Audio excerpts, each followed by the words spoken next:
Mina sta se enkrat spoznala, ne vem, če se spomnite. Na Jesmu. Ja, na Jesu. Ja, se spomnim. Takrat je bil tudi Škraba, je bil tam, tega se spomnim. Ja. Bilo pa je to kar par let nazaj, ne? Ja, mislim, da je bilo celo pred korono. Pred korono, ja. Neko predavanje ste imeli. In v bistvu sem bil kar navdušen, oziroma tako, no. So mi bile blizu te ideje. Tako da sem prav vesel, da ste si vzel danes čas iz vašega, po moje, natrpanega urnika, ne, da se malo pogovoriva. Ja, jaz se upravičujem za tole predstavljanje, ker ste videli, ne, pokojninsko reformo smo zaključevali. Jaz moram vmes še ne druge dolgove do faksa odpravljati, magistrirati. Ampak sem ugotovil, da ko imaš en tak projekt, ki zame je bil to neke vrste, ampak se danes ne bil, tej pokojninski, o tem se bomo javno ful pogovarjali. V bistvu tak make it or break it projekt, ne. To je bilo pač na ministrstvu v nacionalnem načrtu za okrevanje in odpornost, na to je vezana milijarda evropskih sredstev.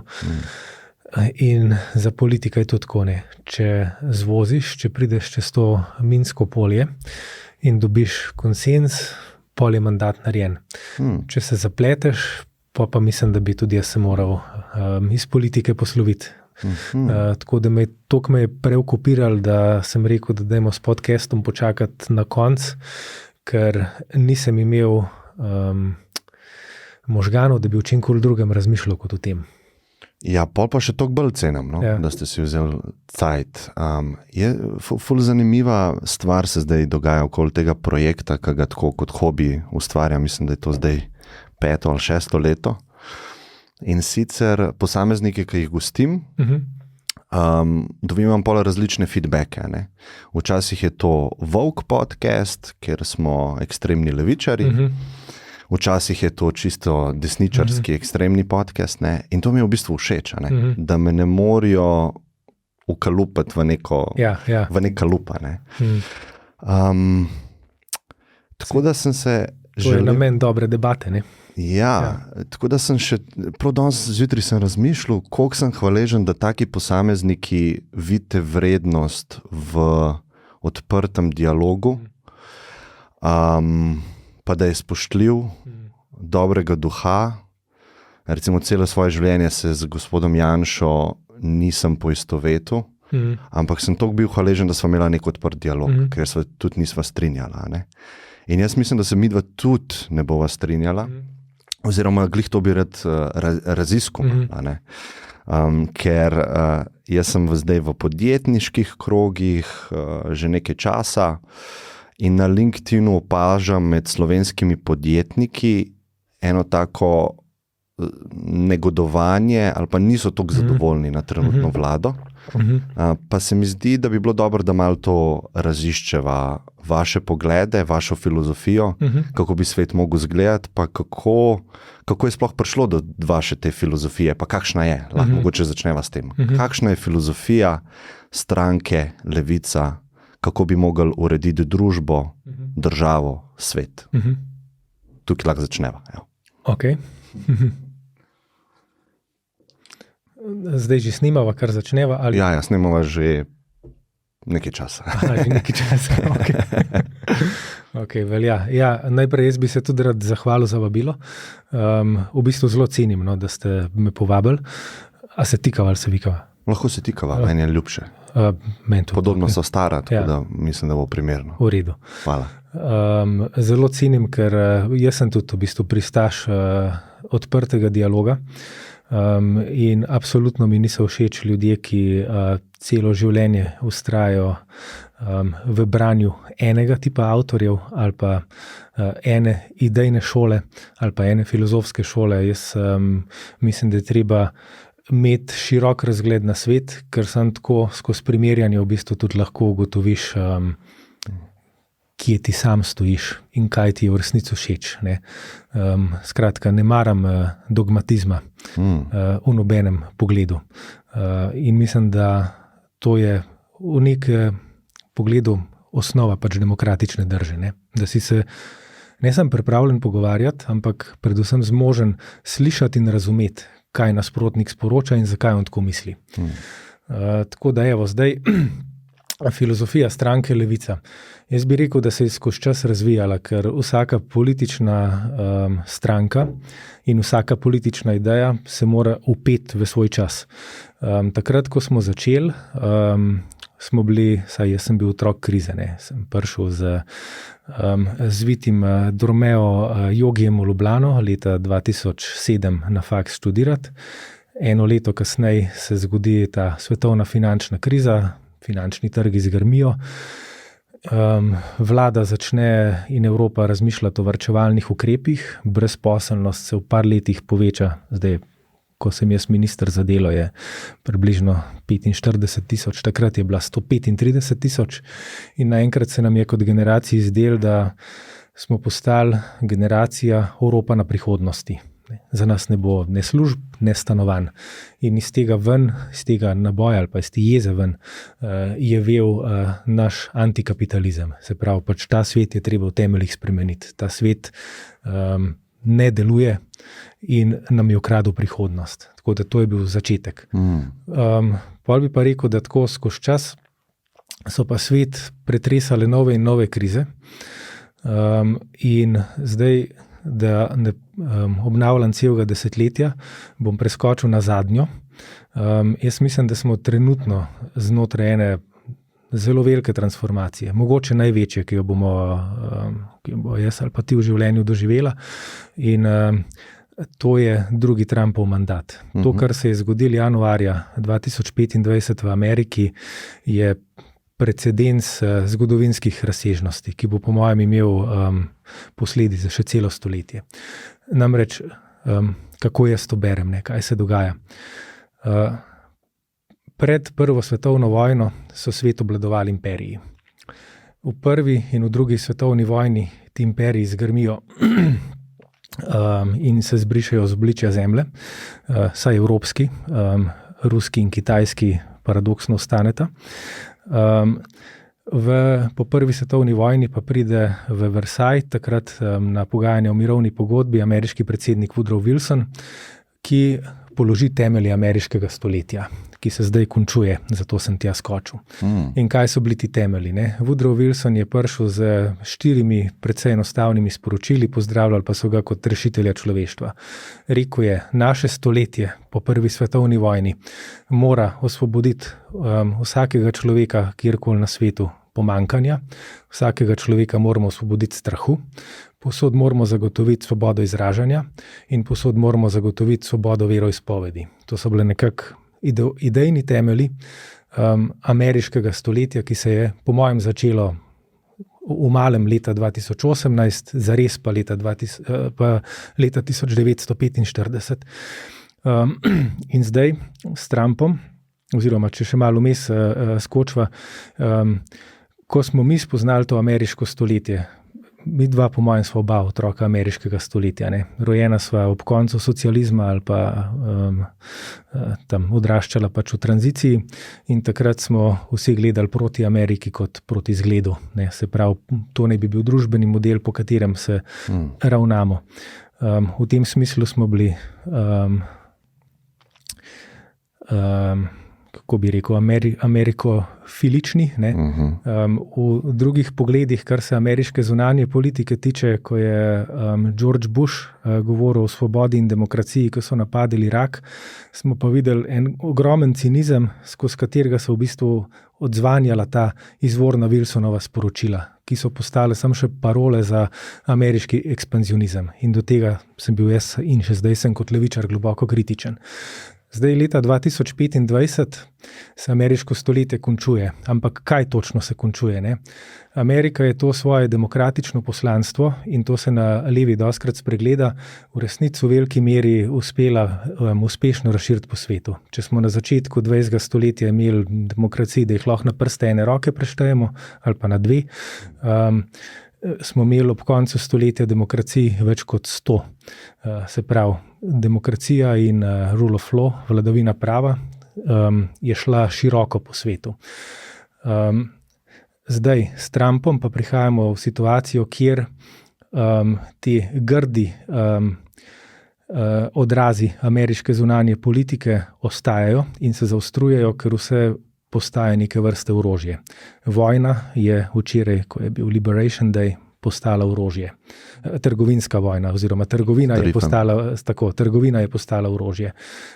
Diplomacija je postala orožje.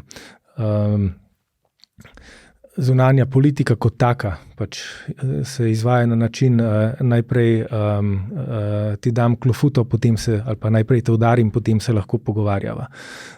Ta demokratična misija, ki jo je Amerika nekako poskušala celo stoletje v dobrem in v slabem udejanjati, je pa ne samo, da se je izgubila. Jaz mislim, da bo Trump v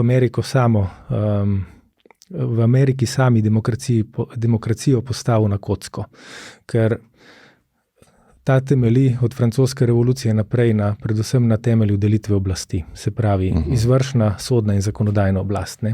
Zdaj imamo prvič v zgodovini ameriškega predsednika, ki vlada kot absolutni vladar preko izvršne oblasti, kongres kot zakonodajna oblast sploh ne vemo, kje je, zakonov ne sprejema, nadzorne funkcije ne opravlja, sodna oblast pa enostavno šikanira oziroma ignorira.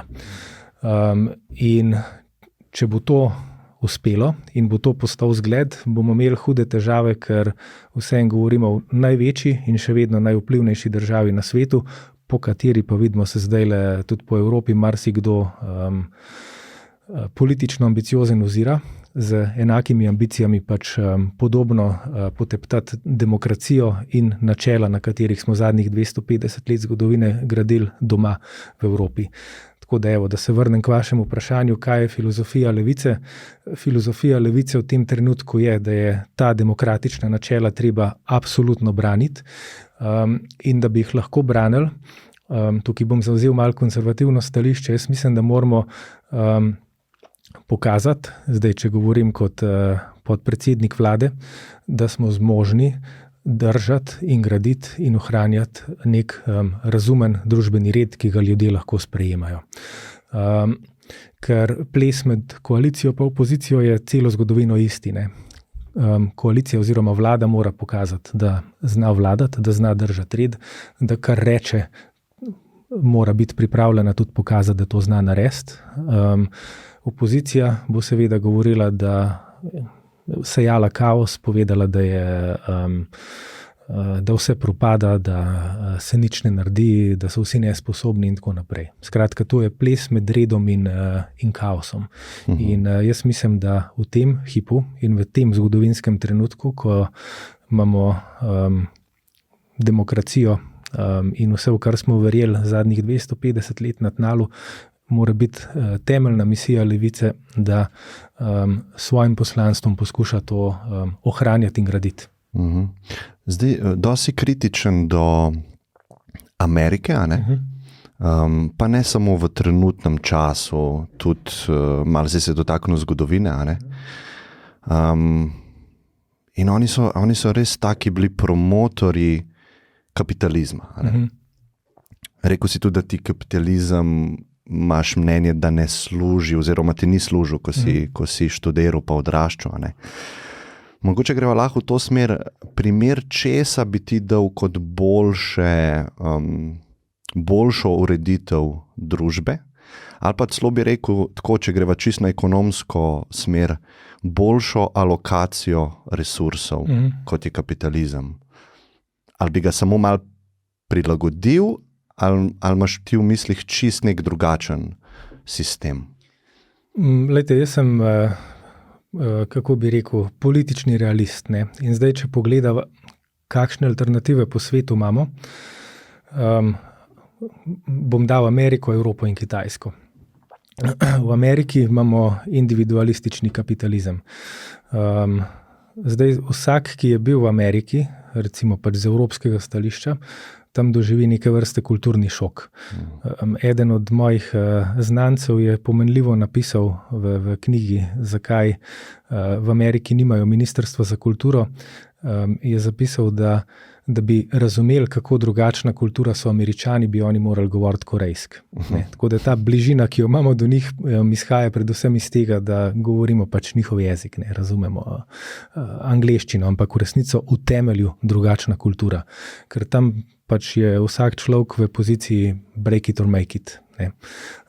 Ali ti bo uspel, ali pa propadi. In zato je to tudi država, ki lahko precej mirno gleda, da 50 milijonov ljudi živi vsakodnevno z raznimi antidepresivi in opijati, pa podobno velika številka brez osnovnega zdravstvenega zavarovanja. V Evropi bi bilo to nezaslišano. Tako da zame to model ni. Na drugi strani Kitajska. Kitajska ima ta klasičen problem, da je sicer se učila iz propada Sovjetske zveze, tudi iz propada Jugoslavije. Govoril sem enkrat z Jožetom Pirjevcem, našim velikim zgodovinarjem. Je bil gost pred 3 epizodami. Ja. Pol vam je mogoče že on povedal. On mi je rekel, ker smo bili tam pri njemu v Trstu na vrtu, smo klepetali, moja bivša je bila njegova doktorantka, in sem ga vprašal, ker je povedal, da so bili eni Kitajci pri njem, ker so vedeli, da on piše knjige v Jugoslaviji, in sem rekel, kaj jih je pa najbolj zanimalo, ne?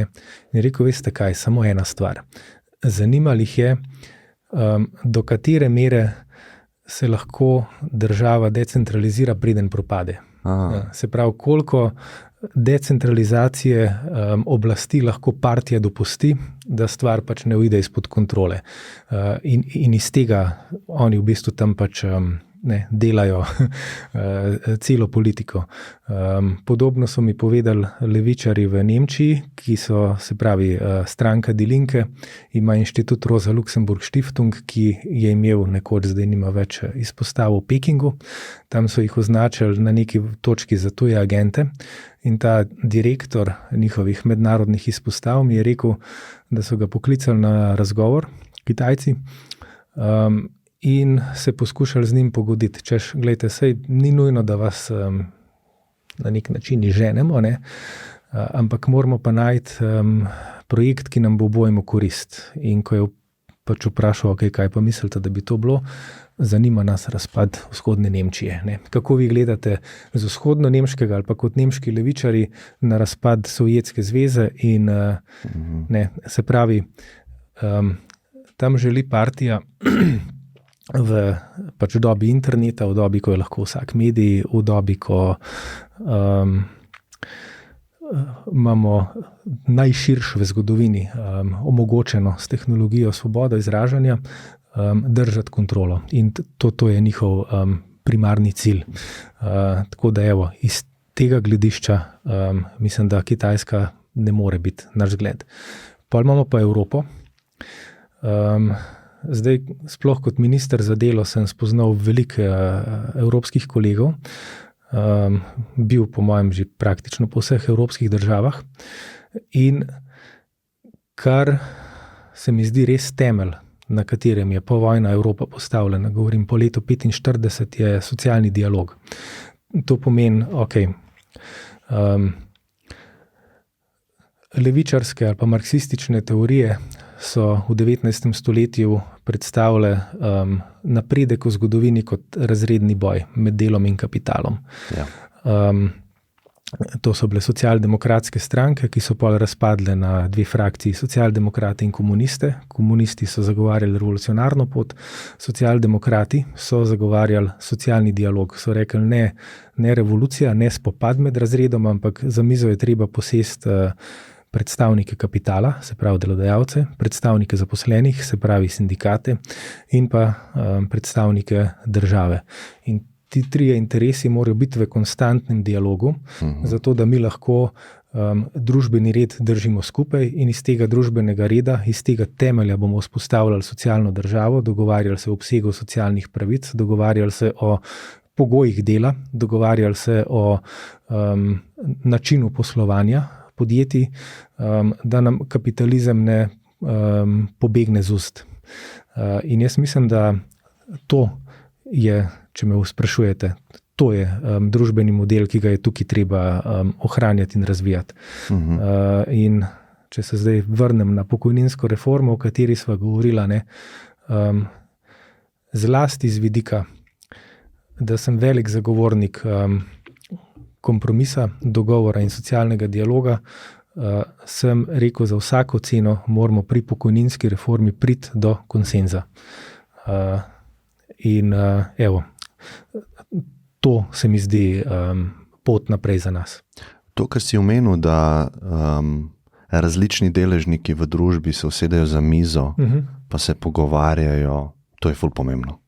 In recimo mi, da sta zdaj za eno mizo, jaz bom v vlogi podjetnika, pa lahko malo to razdelava, recimo, kje se nama zdi, da bi najdla nek konsens. Pred 2 leti sem s kolegom Škrabo sva ustanovila podjetje, DO, Astra AI, delamo z umetno inteligenco, tutorstvo za matematiko in zdaj kaj je realnost, kako jaz vidim to kot podjetnika. Jaz v bistvu sem 10 let delal na svojih veščinah, pa potoval po svetu, pa delal v Silicon Valley, pa na Kitajskem in dobival neka znanja. In ta znanja sem jaz zdaj uporabil, da probam ustvariti nekaj, kar prinaša dodano vrednost tem kupcem mojim. In to je prvi nivo. Jaz moram poskrbeti za storitev ali pa za izdelek, ki je v glavah končnega potrošnika bolj vreden, kot je njegova cena. In on tukaj dobi neko vrednost od mene, kot podjetnika. In ko se zgodi transakcija med nama, jaz plačam 22% DDV-ja državi. In jaz ga plačam, ne potrošnik. On je videl končno ceno in še vedno vidi vrednost. Tako da jaz bi lahko za tisto ceno prodal. To je dokaz. Jaz pol od tega dela moram 22% takoj državi. Jaz sem zaposlen v tem podjetju na minimalni plači in recimo 30% jaz dam za prispevke, ko si izplačam plačo. Pol imava nivo dobička, se pravi podjetje naredi nek dobiček in plačam takoj okrog 20% na ta dobiček. Ampak denarja iz podjetja jaz ne smem kot podjetnik še vzeti. Če ga jaz vzemem, moram še davek na dividendo plačati. In zdaj, če to vse poračunava, jaz se zjutraj zbudim kot podjetnik, moram dodano vrednost prinesti končnim potrošnikom, neko vrednost v njihovem življenju in dokaz za to je to, ker so se oni prostovoljno odločili mojo storitev plačati. In tukaj imava dokaz, jaz nekaj vrednega ustvarjam za njih. In ta dan jaz delam, trudim se, uporabljam vsa svoja znanja, vse svoje povezave, vso energijo, ki sem jo nabral tekom življenja in 60-70% vsega mojega časa dela jaz dam državi. Lahko to pokomentirava. A je to dovolj, a je to premalo, a je to preveč? In narativa zdajle v Sloveniji je, da je to absurd. Meni mogoče ne bi bil absurd, če bi jaz vedel, da je aparat državni ful učinkovit. Ampak jaz sem mnenja, da ne more biti toliko učinkovit, zato ker ko porabljaš tuj denar, ne boš nikoli toliko učinkovit, kot če svoj denar porabljaš. Ok, tako da, a je to premalo, glih prav ali preveč? Ok, jaz bi mogoče tukaj začel z drugega zornega kota. Zdaj, kako je nastala sodobna država, oziroma kaj je bilo pred njo? Pred sodobno državo smo imeli svet, ki je bil več ali manj organiziran v relativno samozadostne skupnosti. In ljudje že od začetka zgodovine, če sociološko pogledava, se ukvarjamo s produkcijo, to je to, o čemer ti govoriš, in z reprodukcijo. To je pa skrb za otroke, za starejše, rojevanje, za bolne, vzgoja, izobraževanje in tako dalje. In to je bil načeloma presečišče med moškim svetom pa ženskim svetom. Zdaj, v sodobnosti smo šli v to, da vsi smo enaki, moški in ženske participiramo na trgu dela. Vsi v tem smislu postanemo produktivni, ne, to je tudi počelo tako kapitalizma kot socializma. Pol se pa naredi presečišče, sploh v kapitalizmu, ki je približno po tejle logiki. Za produkcijo skrbi privatni trg, za reprodukcijo skrbi država. Se pravi, v Sloveniji je država vzela nase vrtčevsko vzgojo, država je vzela nase šolsko vzgojo, država je vzela nase javno zdravstvo, poskrbi za bolne. Država je vzela nase pokojnine, poskrbi za starejše. Država zdaj jemlje nase dolgotrajno oskrbo. In tako dalje. Država prevzema nase seveda pač skrb za red, ne, policija, vojska, politika in ostalo. In vprašanje, ki ga postavljaš, je v bistvu, a je to razmerje med produkcijo in reprodukcijo pravo. Jaz mislim, da je to v resnici temeljno vprašanje in jaz mislim, da to je približno vedno pač nekje 50-50, ne. Lahko mogoče za 10 odstotnih točk gor ali pa dol pomikava, ampak dejstvo je, da če bi reproduktivne dejavnosti dali na trg, bi morali za njih začeti plačevati iz žepa. Zdaj nama, ker sva relativno mlada, čeprav jaz že se vim, ne, bi se nama to mogoče zdaj le zdel fajn, ker ne vem, jaz zdravnika praktično ne rabim, razen tega, da mu na 2 meseca pošljem prošnjo, če mi da naročilenco za zdravila za astmo. V pokojninah razmišljam samo takrat, ko se moram s pokojninsko reformo ukvarjati, ampak ne, ko si bolan, če postaneš invalid, ko si star in tako naprej, se pa te razmere bistveno spremenijo. Jaz mislim, da v Sloveniji imamo načeloma v redu urejeno to razmejitev. Se pa seveda pač lahko pogovarjamo o tem, kako naprej prerasporejati davčno breme. To je pa absolutna debata, ki mora skozi teči. Ampak, če bi te tako direktno vprašal, a bi tvoja želja bila, če bi imel res čarobno palčko, pa moč, recimo, tako kot si rekel, da ima Trumpa, ne, a bi šel z davki še naprej od tega, kar...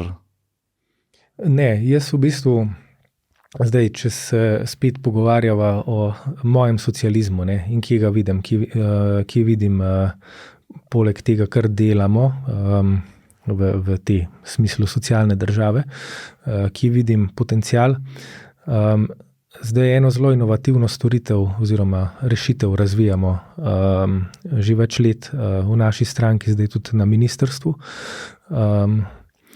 In to je, da bomo v slovenski gospodarski prostor prilagodili in prenesli rešitev, ki se imenuje ESOP, to je ameriška rešitev, Employee Stock Ownership Plan, kar pomeni naslednje. V Sloveniji je bila večina malih in srednjih podjetij ustanovljena tam 90-ih skozi tranzicijo in zdaj imamo vsako leto večjo težavo s tem, da se njihovi lastniki upokojujejo, za njimi pa vsaj v 1/3 primerov ni naslednika, ne. Ni človeka, ni hčerka ali pa sina, ki bi mu lahko firmo predal. In pol imaš v bistvu 3 možnosti. Prva je, da jo kupi nek hedge fund, kar se meni zdi slabo, ker s tem zgubljamo odgovorno domače lastništvo. Druga je, da firma propade, kar je še slabš. Tretja pa je, da bi omogočili in to davčno tudi spodbudili, da bi podjetje od lastnika odkupili zaposleni. In to rešitev prenašamo. In na ta način mislim, da lahko naredimo win-win situacijo, ne. Se pravi, v Ameriki ima to bipartisan support, kot se temu reče, ker republikanci pravijo, to krepi kvalitetno domače lokalno lastništvo. Na drugi strani demokrati pravijo, to krepi enakost, ker omogoča ekonomsko demokracijo v teh podjetjih. In tam okrog 10% delovne sile na privatnem trgu dela v takih podjetjih. Mislim pa, da imamo v Evropi ravno zaradi Evropa čudne formulacije ali pa slogane uporablja, temu rečejo silver tsunami, ne, temu upokojevanju lastnikov. Mislim, da tukaj noter je ena velika priložnost, da tudi pri nas tako rešitev začnemo udejanjati in evo, tukaj vidim en tak, recimo, priložnost za več socializma v naši družbi, pri čemer mogoče morava reči par besed o tem, kako se je socializem predstavljam. Jaz si ga predstavljam zdaj zelo enostavno. Če je kapitalizem jaz, je socializem mi. Ne, se pravi, to je na nek način razlika med individualnim in kolektivnim. In seveda noben princip ne bo nikoli totalno v svetu prevladal. Iščemo pa ves čas nek balans med njima. Ne? In če mene vprašate, je trenutno družba preveč individualizirana, več skupnosti rabimo. Ja, sej, to je v bistvu glih tematika, na katero sem hotel, da greva, ker to sem se tudi z Janšo pogovarjal, da mislim, da je ta debata predvsem o odgovornosti. A ne? Kam mi damo odgovornost za življenje posameznika? A damo njemu, pa on kolapsira, kot se v Ameriki dogaja, ne? Preveč odgovornosti je na meni, jaz sem tudi del sistema in sistem negativno vpliva name in nek procent populacije se bo kolapsiral. To se moramo izogniti temu. A ne? Kako pa jaz vidim, se pravi, levi pol je pa karkoli, kar govoriva ekstremno, se mi zdi, da ni v balansu, pa se bo moral zbalansirati in tudi mislim, da je Trump posledica drugega pola, ki je v ekstremu. Dobil je največ glasov, se pravi, res je bil izvoljen zdaj. In moramo se vprašati, zakaj je bil izvoljen. In jaz mislim, da ima ful odgovornosti druga stran, leva stran, demokrati, ki so malo zgubili kompas, pa stik z realnostjo, ampak to lahko že pol naprej govorijo. Ampak ta odgovornost, se mi zdi, da leva stran, pa me zanima, če vi tudi tako mislite, da je veliko odgovornosti na sistemu, pa na družbi, kakršna je. In jaz mislim, da ta mindset je bolj nevaren, zato ker posameznika opere vse odgovornosti. In zdaj jaz dostikrat vidim tako levo stran, da želimo to od države, želimo več davkov, in v bistvu debata je skoraj izključno na tem. Ni pa, kaj bom jaz ustvaril v sistemu, kakršen je. To pa dostikrat bolj podjetniška stran zagovarja. Jaz sem ustvaril to, zakaj se mi to vzema, tako kot sem jaz prej rekel. In mogoče sam debata, komu damo več odgovornosti, in jaz bi rekel, da je dobro, da jo damo več na posameznika. Zato, ker s tem mu damo moč, pa s tem mogoče on tudi znotraj sebe najde moč. Ne najde krivca zunaj sebe. In se mi zdi, da je to bolj za posameznika. Ja, jaz mislim, da leva stran v Ameriki, se pravi demokrati, so šli ful predaleč s tem skrajnim individualizmom. In Trump je reakcija na to. V smislu, tam je vse postalo izbira. Totalno.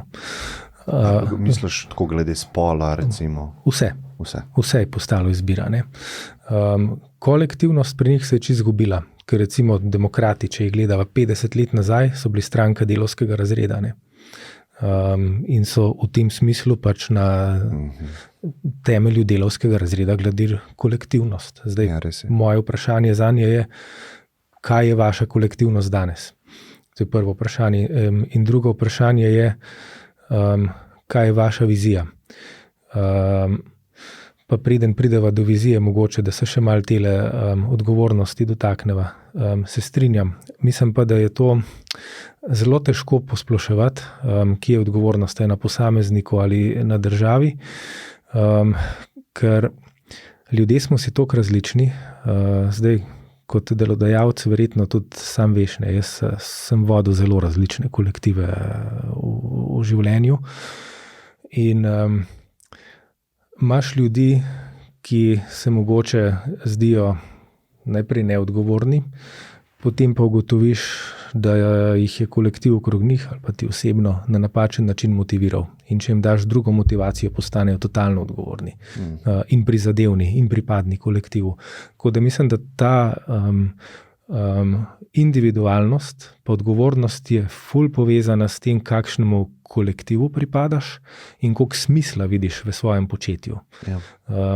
Zato se tega dvojega po mojem sploh ne da ločiti. Ne? Tako da danes tam, kjer imamo težave z neodgovornostjo, je po mojem predvsem težava z pomanjkanjem smisla v tem, kaj počnemo. Kaj počnem jaz, kaj počne organizacija, katere del sem, kaj počnemo mi kot družba.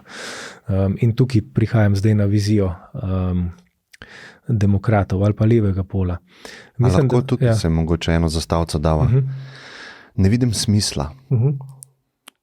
In zdaj jaz bi rekel, ko zagovarjam pač to stran, tvoja naloga je, da v tem življenju odkriješ smisel. In to je to.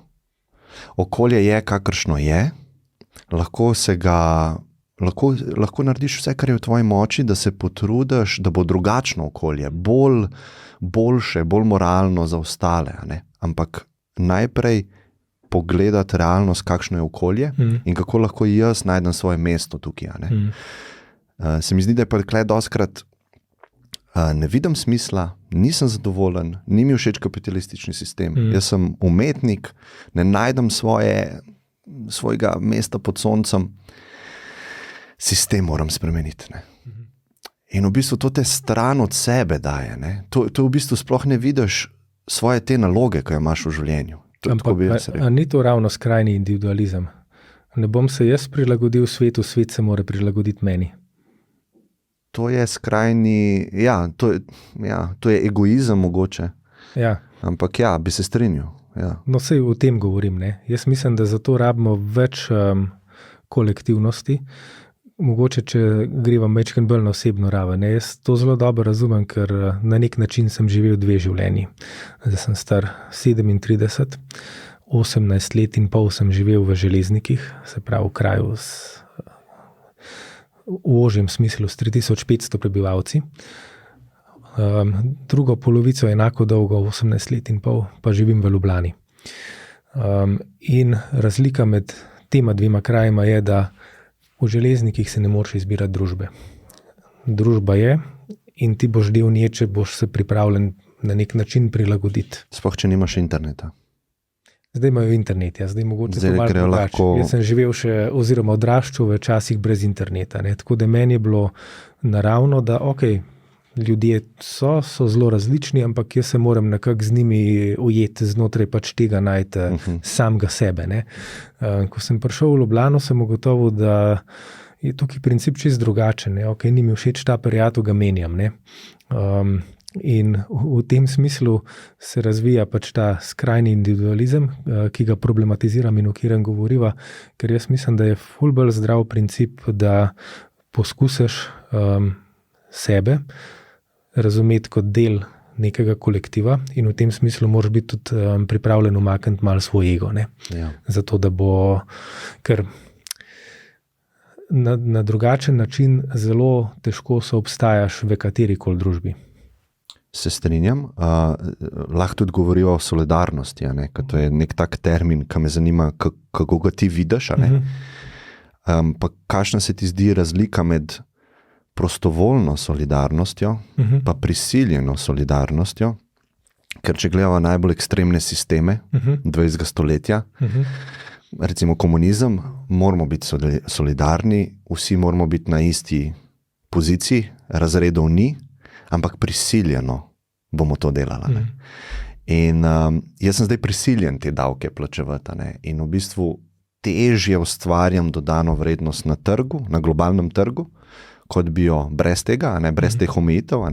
Pa na minimalni plači sem, ni to neko bogatenje za nekaj časa, to je narava startupa, ampak jaz sem prisiljen v tvojo solidarnost. Ja, ampak ni moja solidarnost, to je družbeno dogovorjena solidarnost.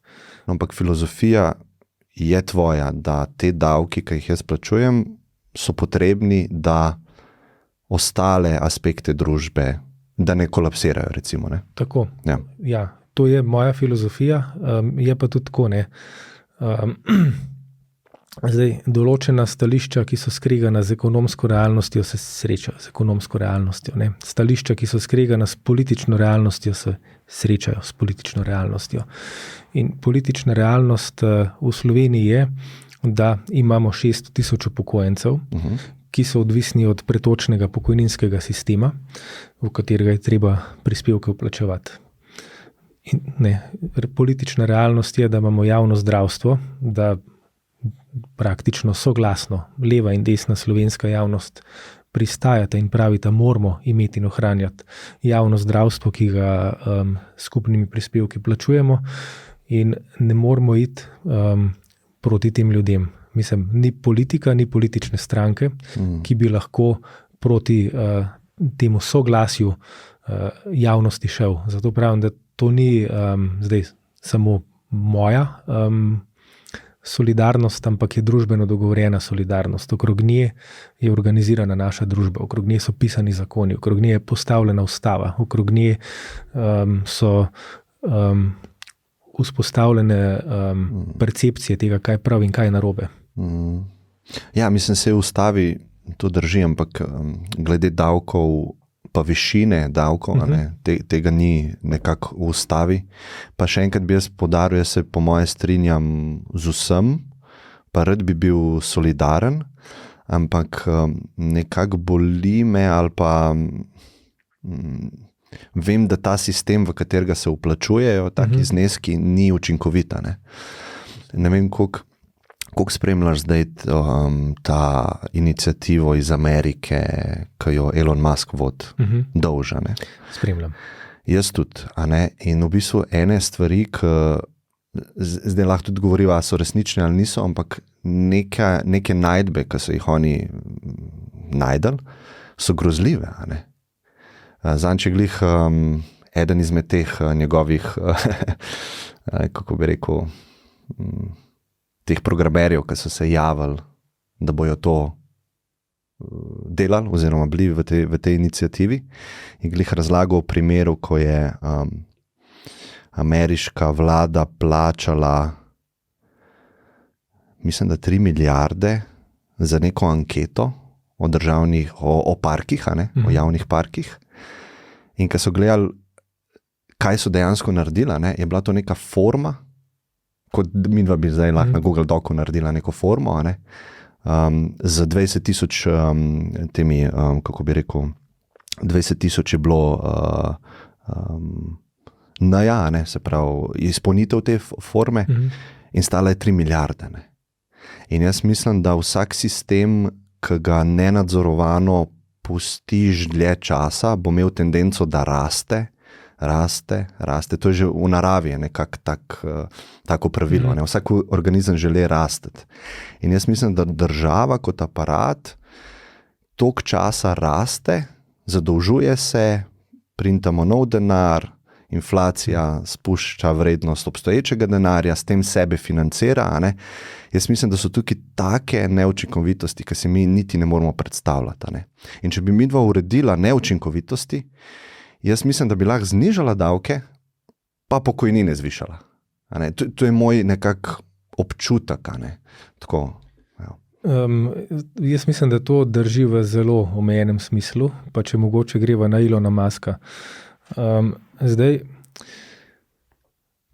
zadnjič je eden od ameriških časopisov, mislim, da je bil New York Times, objavil, mislim, da je izbor 6 ljudi, ta preiskovalni sodnik, in je povedal, kaj je delal. Povedal nepravilnosti, ki jih je pri svojem delu ugotovil. Skupna bilanca ameriške javnosti je prihranil 30 milijard evrov.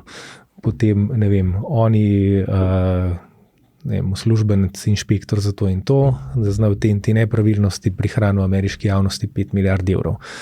Predstavili so jih 6, skupni imenovalec vseh je bil, da so na koncu vsak prebrali svojo izjavo, thank you for your service, pa podpisan spod Elon Musk, odpuščeni ste.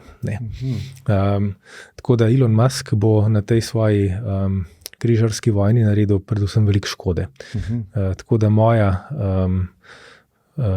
kako bi rekel, prezumpcija tega, kaj on počne in zakaj mu Trump dovoli, da to počne, je tale. Obstajajo neke analize, ki kažejo, da je v vrhovih ameriške države, pa v javnem sektorju malo širše, bistveno več demokratov kot republikancev. Ne, tudi če pogleda v volilni izid, mislim, da je Washington DC 90% pač volil demokrate. Zdaj Trump je spustil pač Muska z motorko, da gre čez ta državni aparat, ne zato, da bi delal prihranke, ampak zaradi tega, da bi ga poškodoval, da bo lahko Trump bolj z svojo roko samovoljno vladal in pa drugič, da bo odpustil tiste ljudi, ki niso politično prave barve, zato da bo lahko potem on nastavil svoje. Se pravi, ne gre za uničenje državnega aparata, ampak gre za njegov prevzem. Zakaj je Musk uporaben? Tukaj si upam staviti, da čez par mesecev bo Trump Muska razrešil.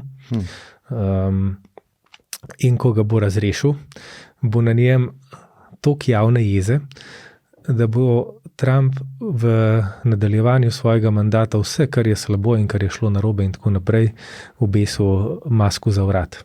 Se pravi, na nek način bo postal koristni idiot. Ja, to je zanimiv pogled, pa težko bi jaz argumentiral kontra, ne? To so zdaj neke, kako bi rekel, predvidevanja ali pa pogled na situacijo. Lahko da drži, lahko da ne. Ampak verjetno bi se oba strinjala, da neka revizija teh velikih aparatov, ki nikoli ni bila narejena, to bi po mojem oba pozdravljala. To bi pa oba pozdravljala. Kaj pa če nekdo drug, ni Elon Musk, recimo nekdo, ki nimava nekega mnenja, to bi bilo dobro narediti tudi v Sloveniji, verjetno. Ja, lejte, z eno stvarjo tukaj se strinjam, ne? In to je, da zdaj, ko smo začela z demokracijo pa vladavino prava, ne?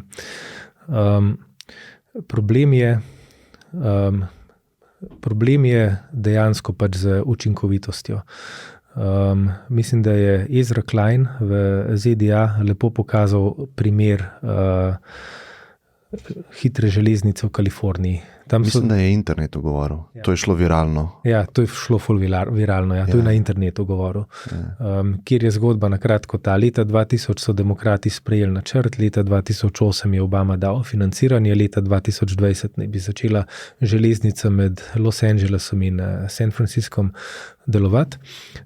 Zdaj govorim na pamet. Stala naj bi, 137 milijard dolarjev. Do danes, leta 2025, je narejena en frakcija pač te železnice, ki ni ne blizu ne ene, ne druge metropole, ampak je med krajem X pa krajem Y, kjer se vsi sprašujejo, kdo hudiča bo to uporabljal. Stala je že več, kot je bil predviden budžet. Zgradili pa niso zaradi sodnih zapletov, zaradi tega, ker je vsak lastnik zemljišča pač lahko spodkopaval projekt, ker niso bili zmožni uveljavljati javnega interesa in tako naprej.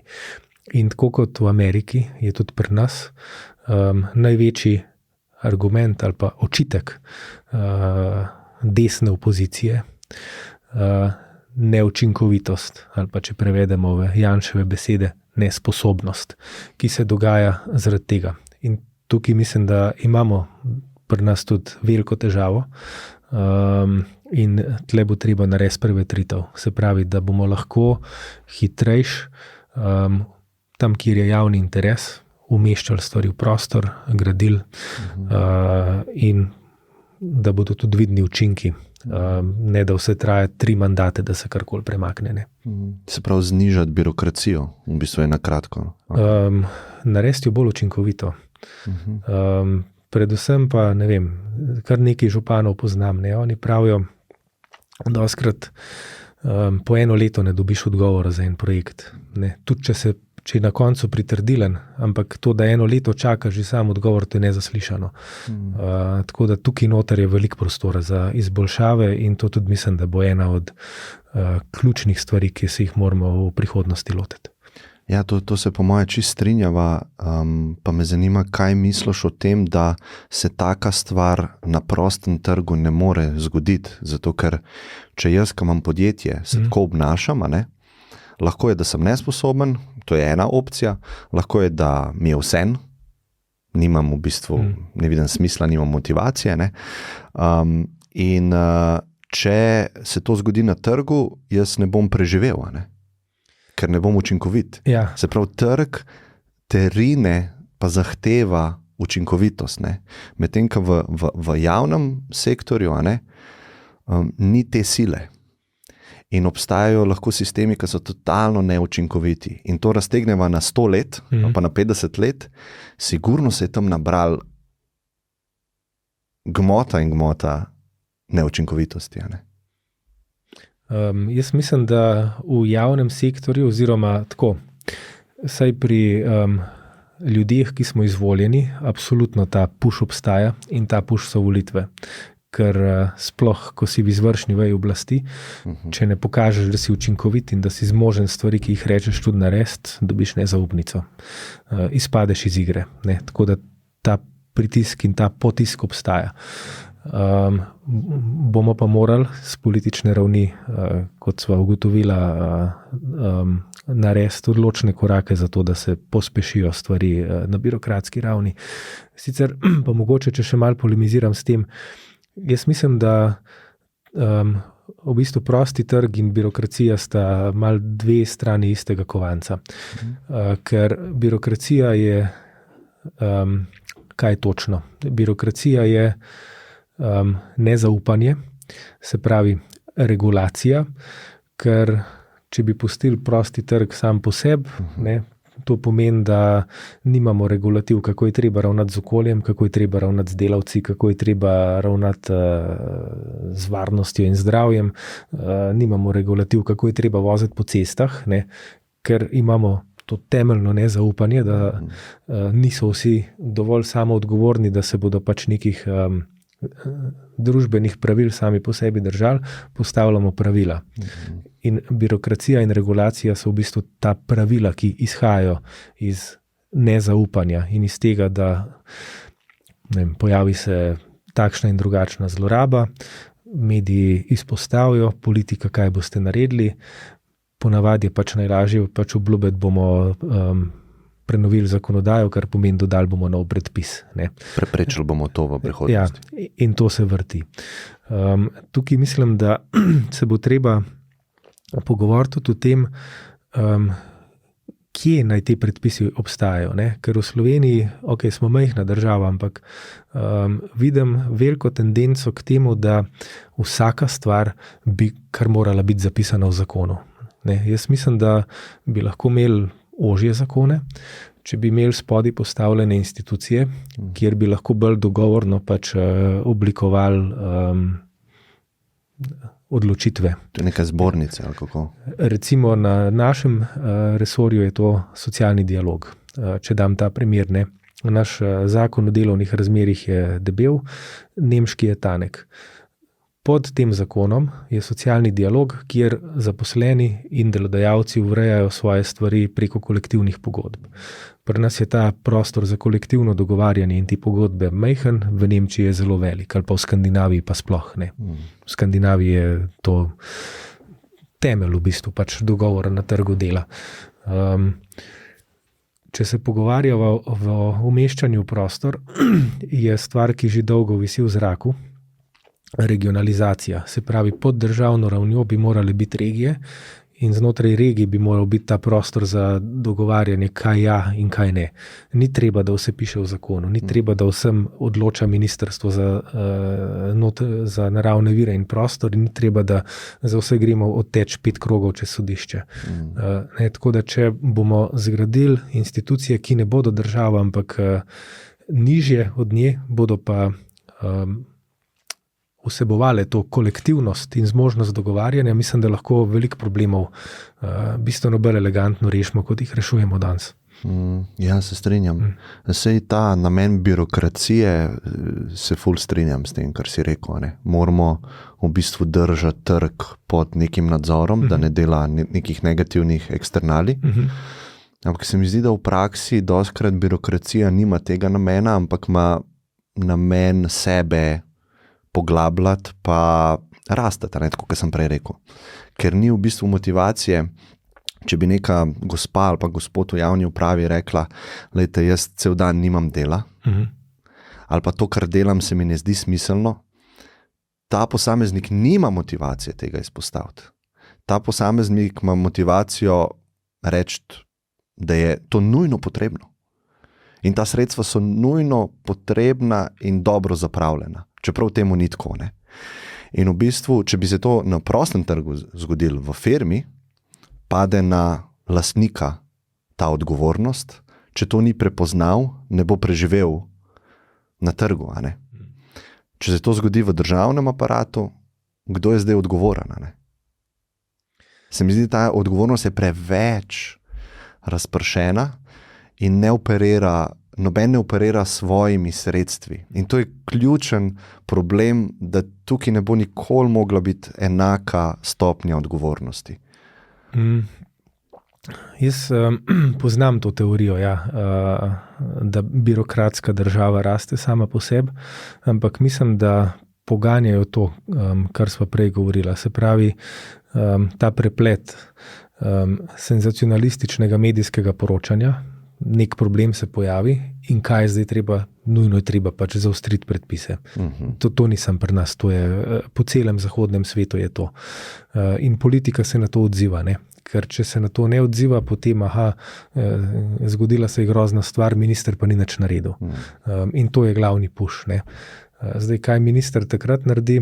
Obrneš se pač na zaposlene na ministrstvu, ki so strokovnjaki za to področje in ti povejo, predpis je tak in tak, in potem se z njimi pogovarjaš o možnih rešitvah. Ne. Zato ta stvar raste. Tako da oni so vpeti, ampak ne kot odločevalci. Odločevalec je politika, push pa prihaja iz teh medijskih senzacij. Najpogosteje.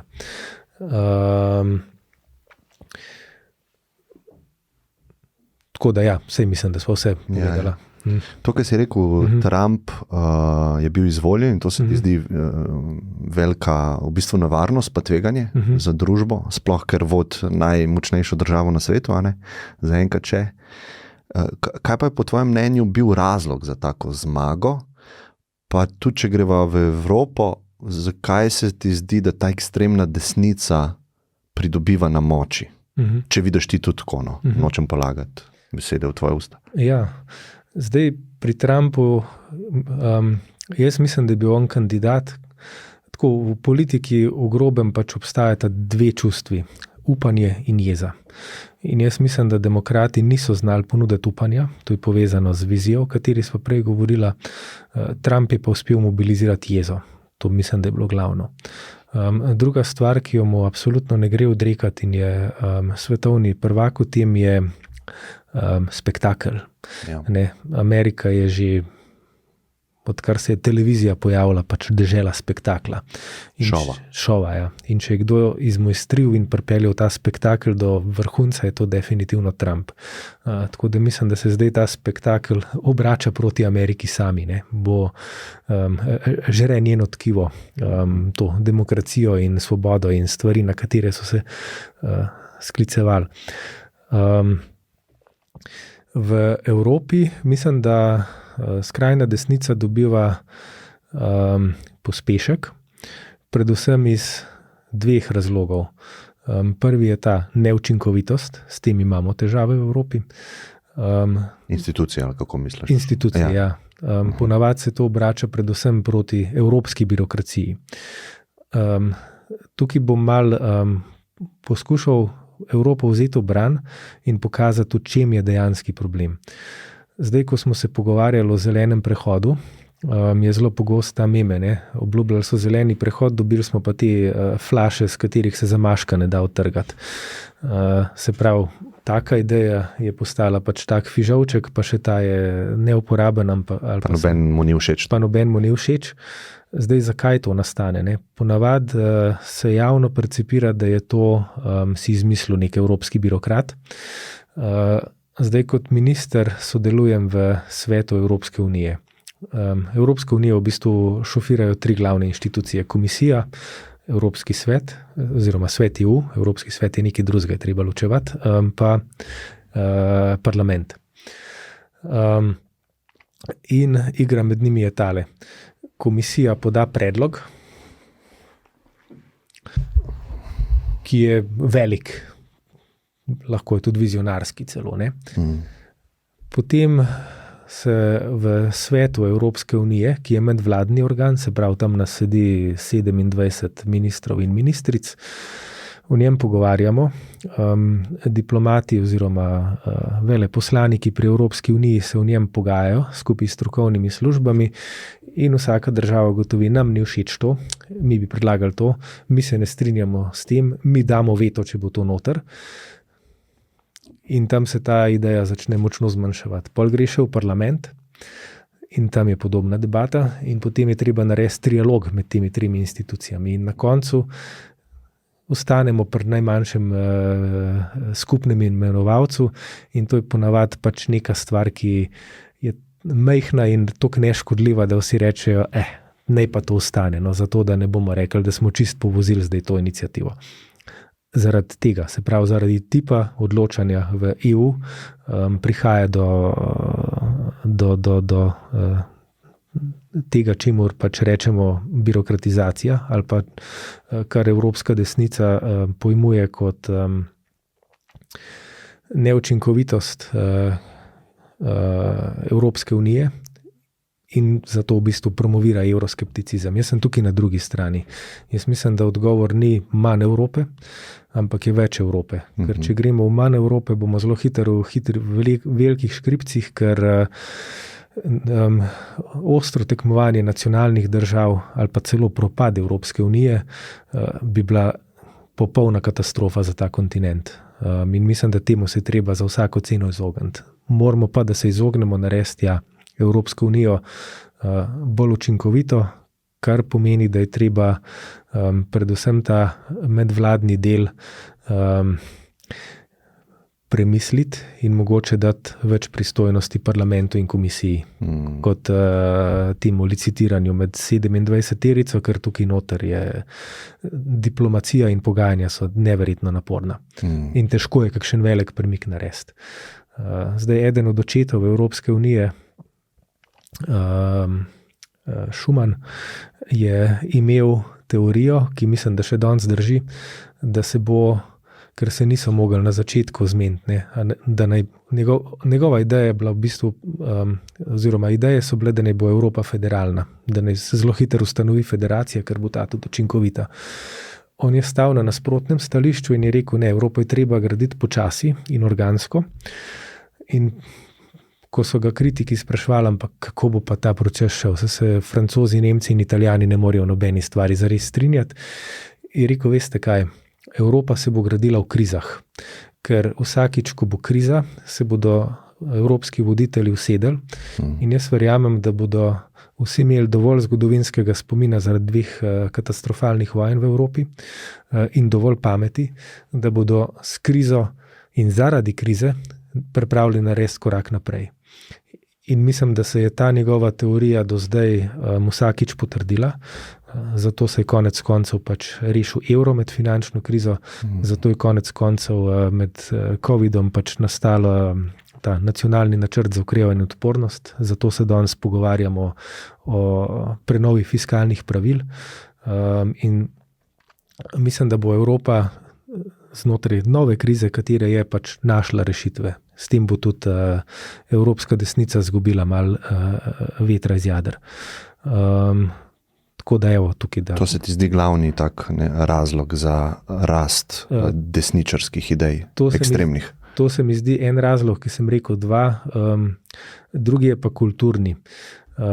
Mislim, da so uspeli zagnati veliko paniko, češ, da smo kot Zahod v propadu, češ vrednote propadajo, družina propada. Tradicionalne vrednote. Moškost propada. Skratka, ta narativ, ki ga vsi dobro poznamo s Twitterja, se je močno prijel. Ta, kako bi rekel, civilizacijski strah. Zdaj, kar mislim, da bi levica morala narediti odgovor temu, je ne samo stati obran, ampak pokazati jasno vizijo. Tukaj pa, ker mislim, da sem že tretjič prišel do tega, pa pol nisem nič povedal o tem, bom pa povedal tole zgodbo. vizija, ki jo trenutno Evropska unija, zdaj evropski voditelji stopajo skupaj. Stopajo skupaj zaradi geopolitičnega strahu, češ Evropa se pa zdaj mora končno pač postaviti na svoje noge in oblikovati tudi skupno obrambno politiko. Jaz se do tukaj strinjam. Kjer imam problem pa je ta potisk v militarizacijo, ker ta v bistvu pomeni naslednje.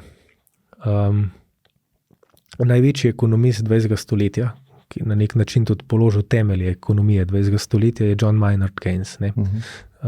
Zdaj, če bom zelo banaliziral in vulgariziral njegovo teorijo, je, da je treba na gospodarstvo gledati strani potrošnje, ne strani proizvodnje.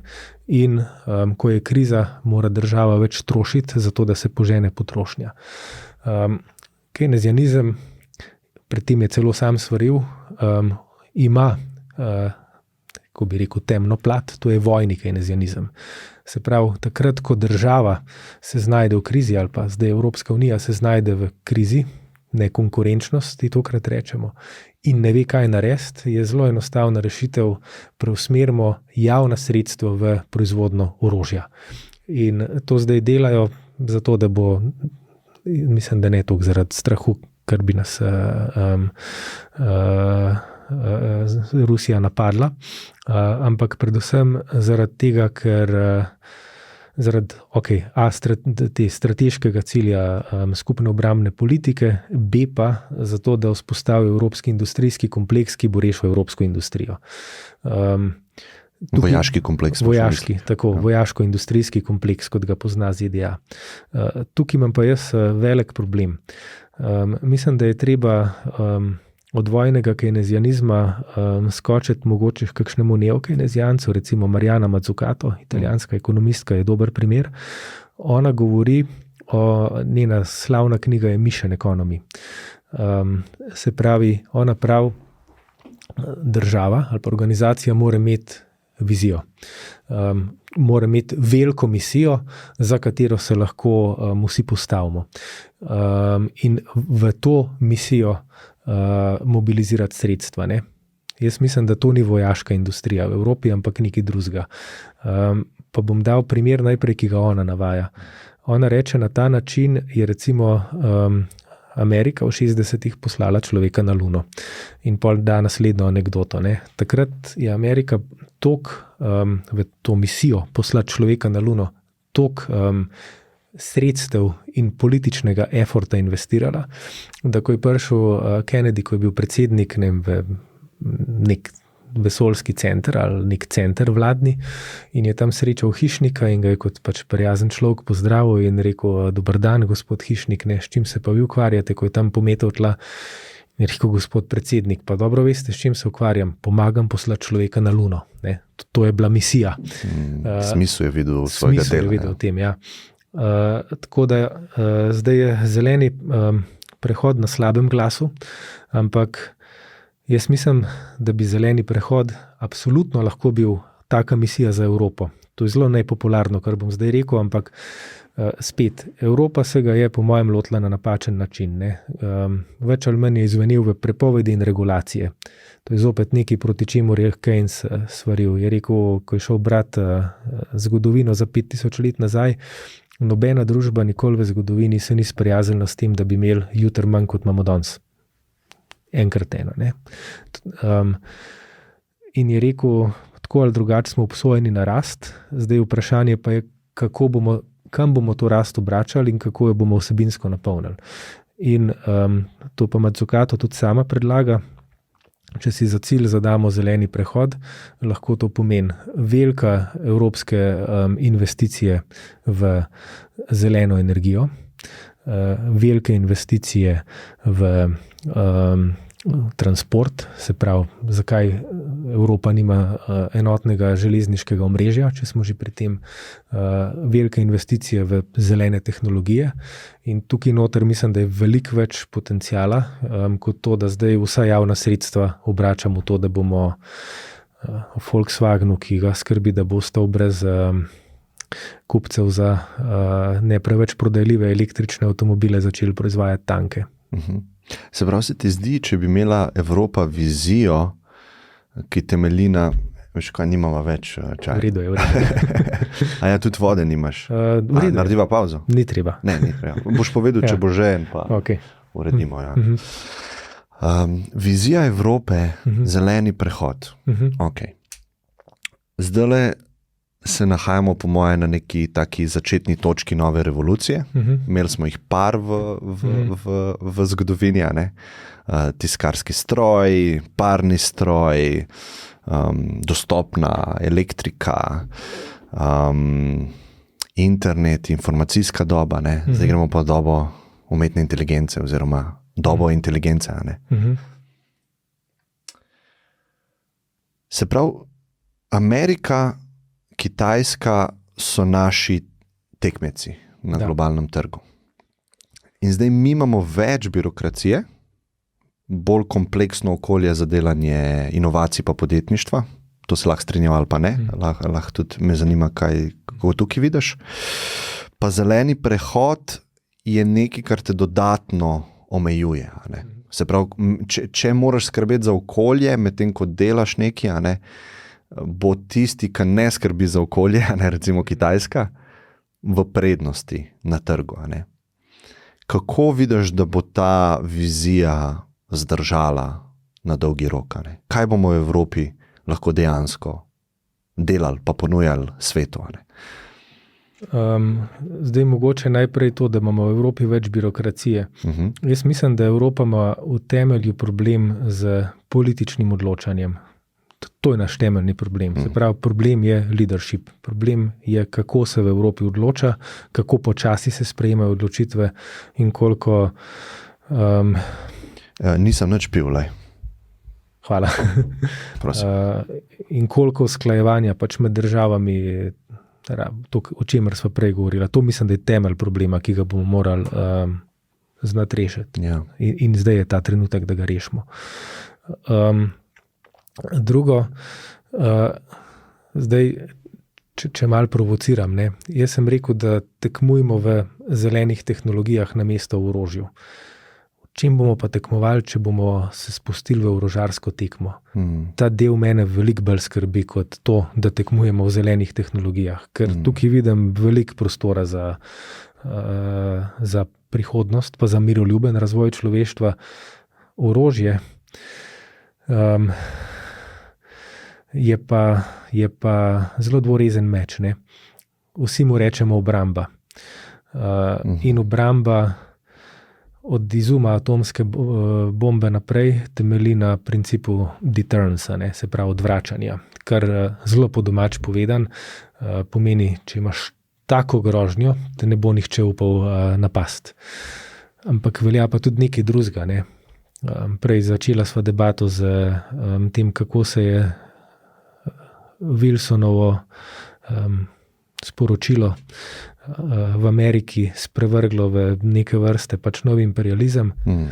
A se ni to zgodilo ravno zaradi tega, ker so imeli tako vojaško premoč, da so se čutili, da lahko kjerkoli pač po svetu, kjer jim stvari niso všeč, pač delajo red.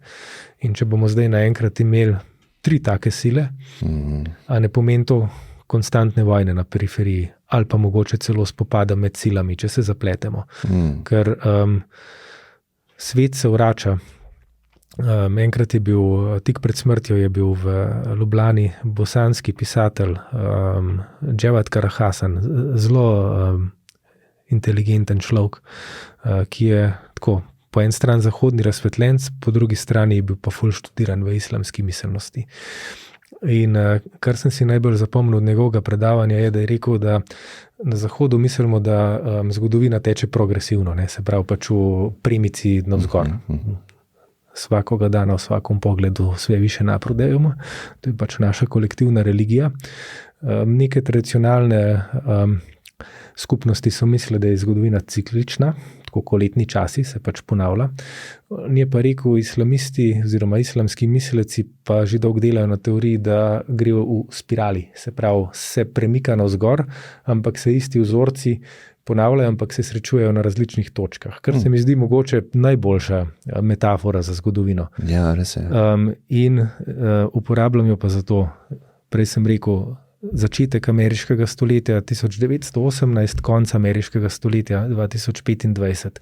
Zgodovina je naredila spiralo. Zdaj, kam smo se v tej spirali vrnili? Ne? Pred 1918 so svet obvladovali imperiji, takrat evropski imperiji. Zdaj ga bodo obvladovale velesile, Amerika, Evropa, Rusija, Kitajska, ki bodo se zelo podobno obnašale, kot so se imperiji dobro stoletje nazaj. In med temi imperiji se je zgodila ena zelo čudna reč. Sicer so kar neki desetletji, skoraj 100 let so živeli v relativnem miru, z vojnami na periferiji, pa z Scramble for Africa, ki se zdaj spet dogaja. Leta 1914 pa so kot mesečniki zakorakali v prvo svetovno vojno. Zaradi tega, ker so se pač diplomatsko in vojaško med sabo preveč zapletli, da bi se lahko stvar rešila. In mislim, da veliko bolj kot grožnja druge svetovne vojne se pojavlja nevarnost prve svetovne vojne in zato se jaz bojim ponovitve spopada te vrste in zato se bojim te orožarske tekme in mislim, da bi morali vse napore, ki jih lahko ta hip v Evropi in na mednarodni ravni uporabljati, zato da okrepimo mednarodne institucije, ki jih še imamo in še delujejo od leta 1945, da gradimo trajen mir, tekmovanje med velesilami pa preusmerjati v miroljubne tehnologije, kot je recimo zelena. Ja, to se ful strinjam, da takrat pred prvo svetovno vojno malo ljudi si je znal predstavljati, da bo sploh smiselno imeti tak spopad. Nihče. Vsi so mislili, da je nemogoč, tako kot zdaj mislimo, da je nemogoč. Mislim, tukaj ful priporočam v branje, zdaj to berem, Stefan Zweig, avstrijski pisatelj, Včerajšnji svet, ko piše o svojem doživetju konca 19. pa prve polovice 20. stoletja in je pretresljivo. On je rekel, jaz sem takrat pred 1914 sem imel pač to lepo mladost, ki je zelo podobna temu, kako Evropo gledamo danes.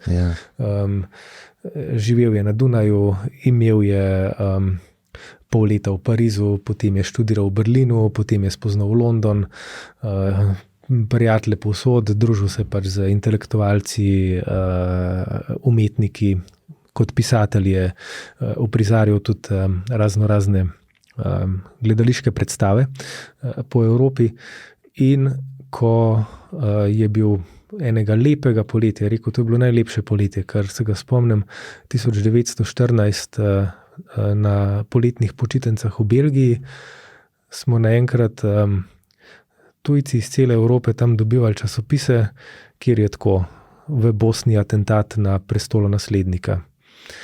In nas je najprej zdrznili, pa smo časopis odložili, ker smo bili takih novic že navajeni. Pol pride naslednji, Avstrija razmišlja o napadu na Bosno. In so bili spet paf, ampak popoldan so že spet pili koktejle in je bilo vse v redu. Rekel, se pač kar naenkrat, da se vreme pač spremeni, nek last call je bil, ker smo ga vsi začutili, da moramo iti na vlak in se spokati domov, ker bodo pač naše države kmalu v vojni. In jaz se usedem na vlak, ugotovim, da je bil to zadnji vlak, ki je tisto leto sploh peljal iz Belgije v Avstrijo. Pridem na nemško mejo in naenkrat je tam četa vojakov, ki pregleduje vagone. Pridem na železniško postajo, vsi uniformirani. Pridem v Avstrijo, vsi v neki taki pač orgazmičnem stanju, v bistvu navdušeni so bili, da bodo šli dokazati svojo moškost v vojno in dokazati svoje herojstvo. In je rekel, to je trajalo tako pol leta, da so se ljudje sploh uvedeli, mislim, v kaj hudiča smo se mi spustili. In to družbeno stanje, mislim, da je treba danes gledati zelo kritično in narediti vse, da ne ponovimo tega. In zdi se ti, da je večja verjetnost zato ker svet več polov moči se vzpostavlja. Prej Kitajska ni imela moči, zdaj ima in grožnja je Ameriki. Evropa, če se bo z orožjem oboroževala, bo nov pol. A bi se ti zdel pol, da po drugi svetovni vojni, ko je bil enopolarni svet, da je bil pol boljši, a ne? Ne, jaz sem za multipolarni svet. Jaz mislim, da to, da smo vsi gledali v eno smer in to je proti Ameriki in se šli, kot so Red Hot Chili Peppers rekli, Californication. Dobro, pač to je bilo neko obdobje v človeški zgodovini, ki smo malo uživali v njem, hkrati smo pa zelo kritični do tega. Sem za multipolarni svet. Mislim, da bo bistveno bolj zanimiv. Bojim se pa tega, da se v multipolarnem svetu bojimo en drugega. In mislim, da tukaj bomo morali nek temeljni dogovor skleniti. Kako lahko kot enako močne sile sobivamo in soobstajamo. In ne napenjamo mišice ena proti drugi, ampak iščemo mirno sobivanje in tekmujemo v stvarih, ki ne predstavljajo nevarnosti, da bi nas enkrat zapletle v spopad svetovnih razsežnosti.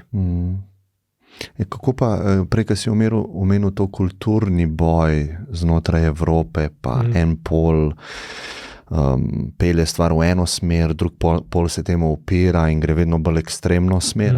Tukaj imam v mislih desnico, a ne ekstremno, kar se mi zdi zelo nevarna stvar. Drugi pol pa recimo z vidika kulture, če lahko to malo pokomentirava, vi ste verjetno na strani tega movementa LGBT plus Q, več spolov je, a lahko to malo pokomentirava, kakšne so tvoje pogledi okoli tega? Pa če razumeš drugo stran, zakaj se jim ne zdi, da je to njihova realnost, pa nočejo je, a ne? Tako. Ja, zdaj jaz mislim, da tukaj se neka taka radikalna polarnost ustvarja, ampak ustvarjajo predvsem desni pol, ki poskušajo demonizirati levi pol. Zdaj, moj pogled je tale. Mislim, da je treba poskušati zelo enostavno pač razložiti, kaj je seks, pa kaj je gender, ne? Absolutno dejstvo je, da se pač vsi rodimo pač z različnimi kromosomi v različnih telesih, z različnimi biološkimi značilnostmi. Kot družba smo se dogovorili, da bomo enakopravni na Zahodu, ne? Pol pa obstajajo velike razlike, kako se pa pač ti kromosomi in te naravne danosti odrazijo v družbi. Recimo, kako je biti ženska v Sloveniji in kako je biti ženska v Saudski Arabiji. To sta dve popolnoma različni stvari in dve popolnoma različni družbeni vlogi. Pri nas je ženska enakopravna, v Saudski Arabiji pač biti ženska, se pravi pač nositi, imeti to telo in te kromosome pomeni pač ne smeš imeti izpita za avto, moraš sprejeti dostikrat harem, moraš biti zakrita v javnosti in to je ta performativnost spola, če tako rečem, ne, ki jo v osnovi naslavlja ta gender teorija. Zdaj to, da bi si spol kar vsak sam izbiral, tukaj sem pa tudi jaz zadržan. Jaz mislim, da je treba razpravo držati v tem okviru, kar zdaj govoriva. Se pravi, kaj spol kot družbena vloga pomeni. To je smisel te razprave. No? In to je smisel tudi razprave o emancipaciji konec koncev. Ja, zdaj sem bil pred kratkim v Afriki, v Tanzaniji in smo bili v eni vasi, kjer nima elektrike, recimo, ne. In smo s temi ženskami govorili in smo jim povedali, da si lahko v Evropi spol zbereš, ne. In je bil to njim tak absurd, pa niso mogli verjeti, da mi resnico govorimo, no. Tako je bilo na takem nivoju. Ja, mislim, sej ni čisto, no. Da si ga lahko zbereš. Ne. Pri nas moraš iti čez različna psihološka testiranja in tako naprej, da ti dovolijo tak poseg v svoje telo. Ni zdaj to kar tako, da lahko se danes odločim, jutri bom pa ženska. A ja, ni. Mislim, to so zdaj čisto anekdoti. V Ameriki veva, da se to dogaja, pa da je ta movement precej močen, ne.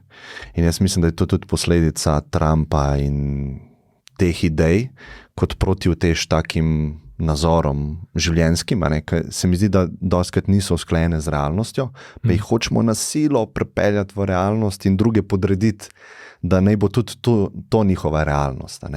To recimo, če se jaz odločam, da sem drug spol, želim, da me drugi tako naslavljajo, oziroma celo zahtevam. Ja, jaz bi rekel, da je to predvsem posledica polarizacije, ker na drugi strani imamo pa, na Trumpovi strani, imamo pa zdaj to veliko razpravo o moškosti. Se pravi, v bistvu se tudi oni, Joe Rogan in ekipa, ful ukvarjajo s spolom, pač kaj pomeni biti moški, kako pač nabustati svoj testosteron, kako pač pokazati, pač, da si dec. Sej tudi oni so v resnici ful obremenjeni pač z svojim družbenim spolom, če govoriva na ta način. Kaj pa tebi to pomeni, recimo? Mislim, jaz, kako bi rekel, nimam... Kaj je moškost v bistvu, če bi mogel opisati, kaj te nekdo vpraša? Jaz mislim, da tukaj od te arhetipne moškosti smo naredili korak naprej, ker recimo jaz sem se rodil, jaz sem prvih 7 let preživel na kmetiji, kjer smo bili z babi pa z dedijem. In tam je bilo precej tradicionalno. Se pravi, pač babi je bila ta, še živa je in ona je, kar se mene tiče, najboljši človek, ki jih poznam.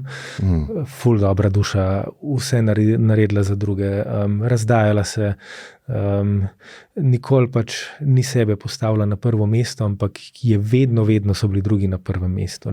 To je bila ta tradicionalna ženskost, se pravi razdajanje za druge. Moj deda je bil pa ta strog, odločen, prav je imel, komandiral, gospodar hiše in tako naprej. In to sta bili te dve zelo tradicionalni družbeni vlogi. Mislim, da v tem smislu danes nismo več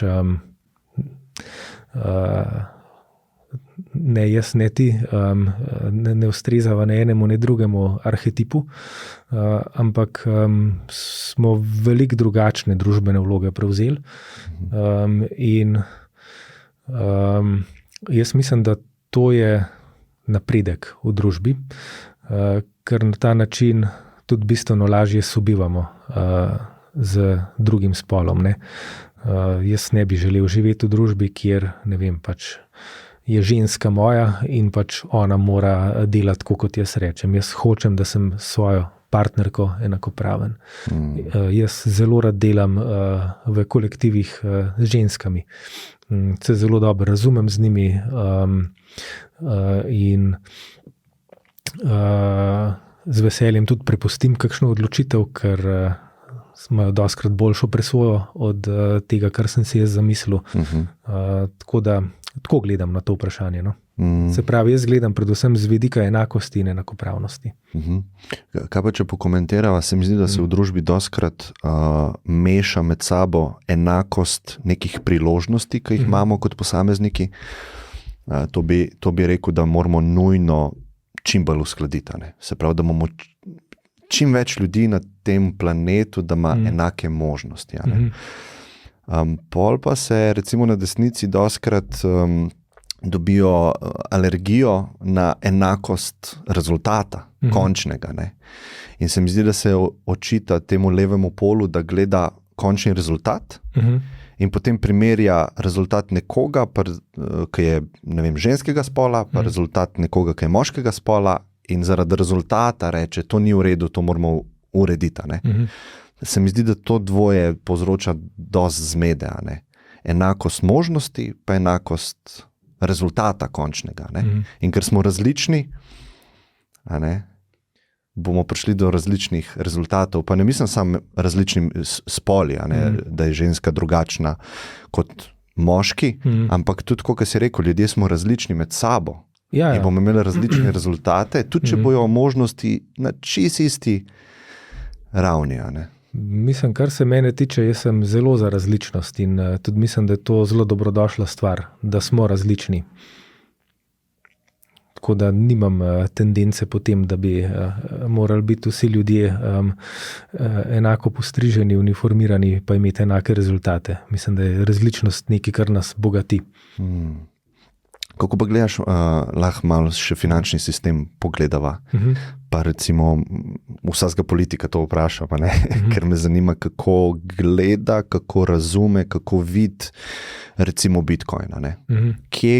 Kam ga sploh miselno umestiš v svojem pogledu na svet? Zdaj, v mojem pogledu na svet Bitcoin nima velikega mesta, nikoli se nisem ukvarjal s kriptovalutami. Mi je pa zanimivo tole. Mislim, da imamo Slovenci veliko nezaupanje do finančnih trgov. Tudi zdaj, ko smo se v pokojninski reformi v drugem stebru pogovarjali, se v bistvu na obeh straneh zanimivo, delodajalski in sindikalni, pojavljal v bistvu tako velik zadržek do tega, da bi sploh drugi steber, ki bi bil kapitalski steber, imel kakšno večjo vlogo v našem pokojninskem sistemu. Pa sem razmišljal o tem, odkod nam to nezaupanje in kakšen odnos kot kolektiv imamo do tega. In mislim, da je zgodba naslednja. Zdaj, v 90-ih, jaz se spomnim, da takrat so se številni ljudje nasankali z raznimi ponzi shemami, piramidnimi, ki so jih prodajalci uspeha čez noč pač raznašali po domovih. Tam v 2000-ih sem bil ravno prav star, da sem tudi jaz poslušal okrog sebe razne ljudi, ki so čez noč postali finančni guruji, ki so rekli, ne kupiti avta. Če imaš denar, ga vloži v ta sklad, avto vzem na leasing in iz tega sklada potem z obrestmi odplačuje avto in čez 5 let boš imel denar in avto. Leta 2008 je marsikdo ostal brez denarja pa brez avta. Od tam naprej imamo pa velik problem in mislim, da zaupamo samo 2 tipama finančnih instrumentov, kriptovalute pa stanovanja. Če imaš denar, kaj danes Slovenci počnejo, kupujejo drugo, tretje stanovanje, zato da imajo v tem neko finančno naložbo, ki drži vrednost, ki jo marsikdo tudi razume, bo koristila pač mojim otrokom. S tem pa delamo pomanjkanje stanovanj na trgu še hujše, kot je že. Tako da to je moj pogled na recimo temu slovensko percepcijo v finančnih trgih. In mislim, da to je dobrodošla razprava, o kateri se bo treba pogovarjati. Se verjetno v Levici imate, zelo pozdravljate idejo ločenosti religije pa države ali pa cerkve pa države in to jaz podpišem vsak dan v letu, a ne? In klej je v bistvu nek tak bolj predlog ali pa razmislek v smeri, a bi bilo dobro denar pa državo ločiti. Kdo je tisti, ki izdaja valuto, s katero mi vsi operiramo? In jaz mislim, da je tukaj prevelik konflikt interesov, da toliko močno stvar damo tem aparatom, ki je dobro, da jim ne zaupamo. Ne? In bolj iz tega vidika sem videl kot neko neodvisno, decentralizirano stvar, ki lahko hrani vrednost, ki nima izdajatelja, noben nima kontrole nad njo. In to se mi zdi taka lepa ideja, tako kot je lepa ideja, dajmo ločiti mi cerkev pa državo. Ne bo tam, ampak ne sme ta dva ne smeta imeti, v bistvu, ne smeta biti pajdaša, ni dobro to.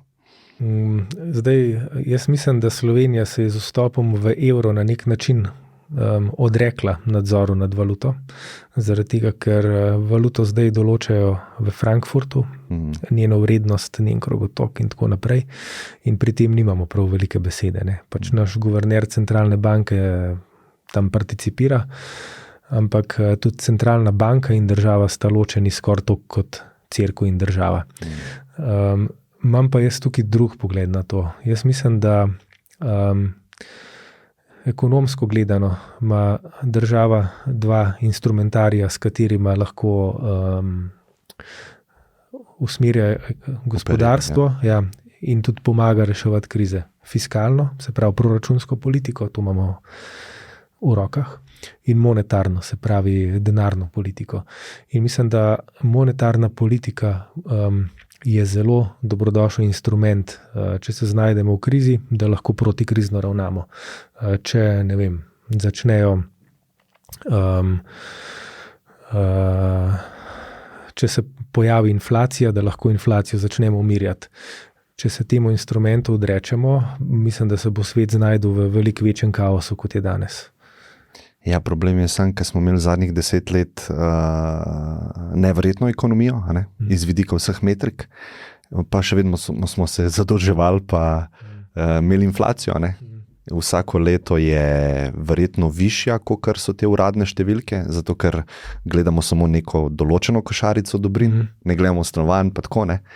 Tako da jaz mislim, da tukaj se dogaja nek prikrit davek še dodatno na celo populacijo, zato ker mi držimo ta denar in na neki strani nove enote prihajajo noter, s katerimi financiramo vse te aparate in naša vrednost pada. Tudi vrednost, ki jo ima moja babja, recimo, je imela na banki, veliko vsoto, ker je prodala stanovanje. In med korono, kar se je dogajalo, to je v bistvu tak prikrit davek je to, se ni nič drugega ni. Ja, smo pa inflacijo tudi pač kot družba zelo hitro umirili. Se trajala je dobro leto, potem smo jo umirili. 2 leti, potem smo jo umirili. Je pa tako, spet, če malo zagovarjam klasično ekonomijo, denar mora majčkeno izgubljati vrednost, zaradi tega, da ga ne hranimo doma v štumfu, ampak zato, da ga kam vlagamo. In dobrodošlo bi bilo, če začnemo razmišljati o tem, da ga vlagamo v produktivne naložbe, se pravi v stvari, ki ustvarjajo novo vrednost. Ker če ga vložimo v stanovanje, je to v bistvu zelo podobno, kot če ga pač samo držimo doma. Ja, sploh, če ostaja prazno to stanovanje. To je res. Problem je, če imamo višek resursov, bomo avtomatsko začeli neučinkovito porabljati resurse. In iskati, kam lahko denar investiramo. Ja, in bojo investicije slabše. In jaz mislim, da ker imamo višek tega in moramo investirati, ker je ta vzgib ne smem držati, ne smem hraniti, se dogajajo neučinkovite porabe sredstev naših vseh, sredstev planeta. Imamo tudi okoljsko krizo, ker je bazira vse na potrošnji, vse moramo investirati in trošiti in iti naprej. In jaz mislim, da glih ta sistem nasili v to. Če denar ne bi izgubil vrednosti, bi v bistvu varčevali in potem dosti dobro premislili, kam to investirati in te investicije bi bile boljše, ampak to je čisto en tak drug ekonomski pogled. To je legitimen argument. Ga tudi sprejmem, je pa res, da potem se moramo pogovoriti o gospodarski rasti. In ali smo kot družba pripravljeni na manjšo gospodarsko rast ali pa celo na negativno gospodarsko rast v tem primeru. Zakaj? Ker rast poganja potrošnja in investicije. Tudi investicije so v kejnezijanski ekonomiji investicijska potrošnja. Vkolikor začnemo vsi množično ustvarjati prihranke, ki jih držimo in jih ne plasiramo nazaj v gospodarstvo, se bo pa stvar začela upočasnjevati. Ja, morda potrošnja lahko pade, ampak investicije v ideje bi lahko šle gor. Ja. V dobre ideje, ki preživijo. Se pravi, manj neučinkovitosti pomeni, da sredstva, ki so vložena, imajo večjo šanso, da preživijo. Podjetja, ki so bila sfinancirana, imajo večjo šanso, da preživijo, ker zadnjih 10 let, to, kar smo spremljali v Ameriki, ker so se financirala podjetja, ki ne bi smela obstajati, ker niso učinkovita, ampak je point bil na rasti, zato da naslednjemu investitorju odložim to, ni pa profita, ni realnosti v bistvu. In to producira ta sistem. Neučinkovitosti in nerealnost pozdravlja. Mislim, da smo tukaj prišli na nasled ene zanimive teme. In to je zdaj kapitalizem se je šel v potrošništvo. In trenutno to potrošništvo pač poganja mašino, hkrati pa žre planet. Ja. In tukaj imamo resen civilizacijski problem. Zdaj, če greva po tvoji poti, se pravi, da bi začeli denarno politiko usmerjati tako, da bi denar hranil vrednost in je ne izgubljal, da bi spodbujali to, da se varčuje in premišljeno kupuje in investira. Mislim, da to bi bil, tukaj je nastavek za zelo smiselen, po mojem, naslednjo fazo pač razvoja zavesti, ker po mojem moramo priti do točke, ko se bomo začeli tako vsi na glas spraševati, koliko je dovolj. Ne, ker zdaj pač nikoli ni dovolj. Mislim, vsak mesec rabiš še nekaj novega. Ne? V vsaki plači razmišljaš, kaj si boš pa zdaj še prvoščil pa novega kupu pa tako naprej. Trenutno vem, da je v Franciji velik hit knjiga Umetnost simplicity, enostavnost, ne? Ja, umetnost enostavnega, kako bi to prevedel, ki jo je spisala ena Francozinja, ki že desetletja živi na Japonskem in se poskuša na tak zelo enostaven, plastičen in dopadljiv način Francozom prodati principe japonskega minimalizma, ki se začnejo s tem, da se je treba znebiti absolutno vsega, česar ne rabiš. Da vsaka lepota se začne s praznino. Ne? Če si predstavljamo, imamo rajš natlačeno sobo z vsem, imamo rajš sobo, kjer imaš eno lepo mizico, maksimalno 3 knjige, pa 2 slike, ki ti res nekaj pomenita. To je lepa soba. Ne? Imamo rajš omaro pač natrpano z vso šaro, a imaš rajš noter tako 5 res lepo izbranih oblek. In jaz mislim, da če bi to uspel, pa saj tudi sam sem grešnik, ne, bom poskušal v naslednjih letih svojega življenja začeti bolj slediti takim principom, mislim, da bi s tem marsikater družbeni problem rešili. No? Se čist strinjam, pa probam tudi jaz tako živeti, ampak mora biti to svobodna izbira, ki jo posameznik naredi zase. Jaz mislim, da če bomo to na silo probali vzpostaviti, je še slabše. Ne, nisem rekel na silo. Jaz verjamem v spodbude. Jaz mislim, da na silo se v življenju nič ne da. Prej, ko sva govorila o demokratih, ne. Mislim, da najlepša definicija demokrata je, da smo to ljudje, ki verjamemo, da če obstaja problem, se usedemo in se v njem pogovorimo. Pa bomo iskali pa našo rešitev. Ne.